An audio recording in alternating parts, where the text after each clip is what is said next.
GTX 660 Ti from NVIDIA was first released in August of 2012 and it was aimed as a mid-price card. This card is made by ASUS and has 2GB of GDDR5 VRAM and it's based on the Kepler architecture. This was filmed in May of 2021 and a GPU crisis is affecting everyone. With components in short supply and crypto miners snapping up most of the cards available, not to mention the scalpers. All this combined makes for a very bad time for PC gamers, so I thought it would be a good time to have a little look at this GPU to see if it's worth it as a stopgap solution. The test bench I'm using is an Intel i7-2600 with 32GB of DDR3 RAM. To explain my scoring rationale, for the exception of the Unigine benchmarks, I will be scoring the benchmarks in games by adding all the frame counts together and then timesing them by 10. This will allow me to rate the GPU evenly across all benchmarks and games.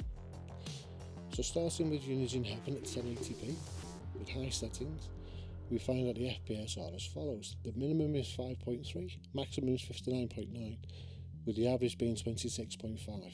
When lowering the settings there's an increase in FPS, with the minimum being 52.5, a maximum of 195.9, and the average being at 127.4.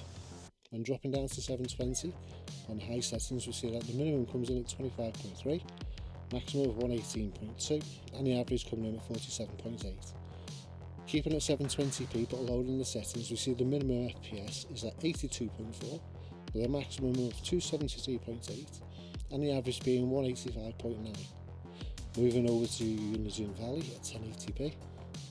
At high settings we see the minimum FPS at 13.9, maximum at 60.9, and the average being 32.2. Again, as expected, dropping down to the lower settings we see a big difference, with the minimum FPS being at 38.5, a maximum at 136.8, and the average coming in at 87.6. Moving the resolution down to 720 on high settings, we see that the minimum FPS is 32.9, the maximum FPS is 106.3, and the average is 59.2. Once more, dropping the settings down brings us more FPS, with the minimum being at 38.7, the maximum coming in at 138.2, and an average of 98.3. Before moving on, I just wanted to address the reason why I've left out the 1% and 0.1% lows. It seems that these first two benchmarking programs don't seem to handle them very well. At first I thought it was my setup, but as you will see, it's not. So with that in mind, it's time for Unigine Superposition. Once again at 1080p on high settings, we see that the minimum FPS is at 10.2, maximum comes in at 32.2, and the average is 26.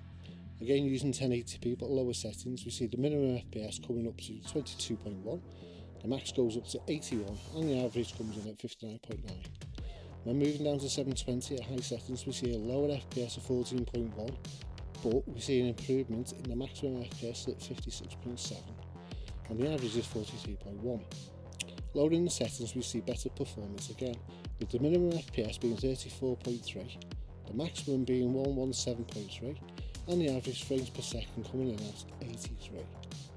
So you see on the slide there how the 1% and 0.1% lows have improved. So moving on to an older benchmark, I've used MSI Combustor. So firing up the Fairmark test, we see at 1080p the minimum FPS is at 30.6, the maximum is 35.8, and the average being 31.4.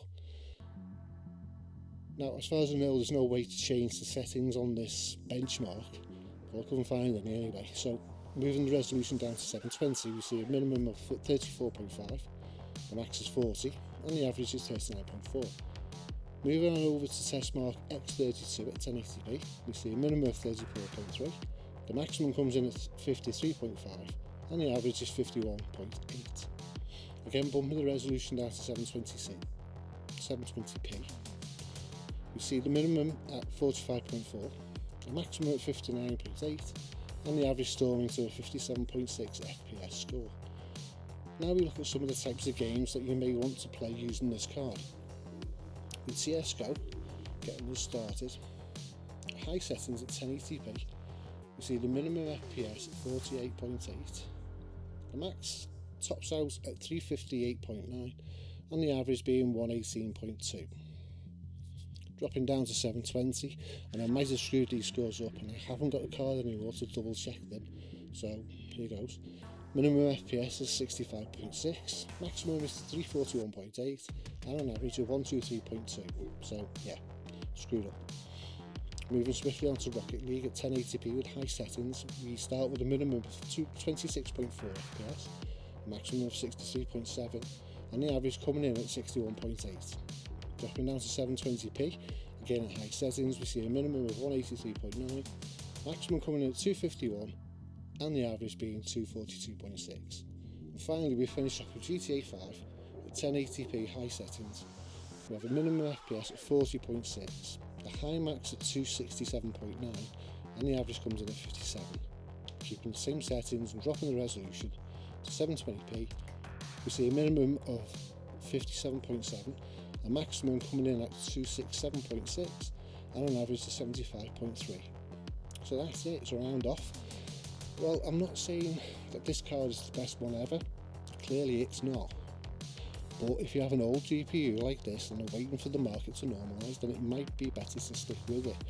But if you're one of the poor souls who sold their GPU ready to buy a new one and lost out due to no stock or vastly overpriced parts from scalpers, then it might be an option to try until things come back to normal, maybe as a stopgap solution.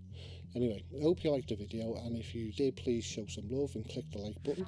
If you didn't, then push the other one.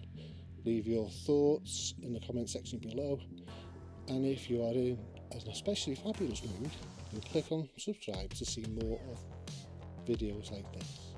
See you next time.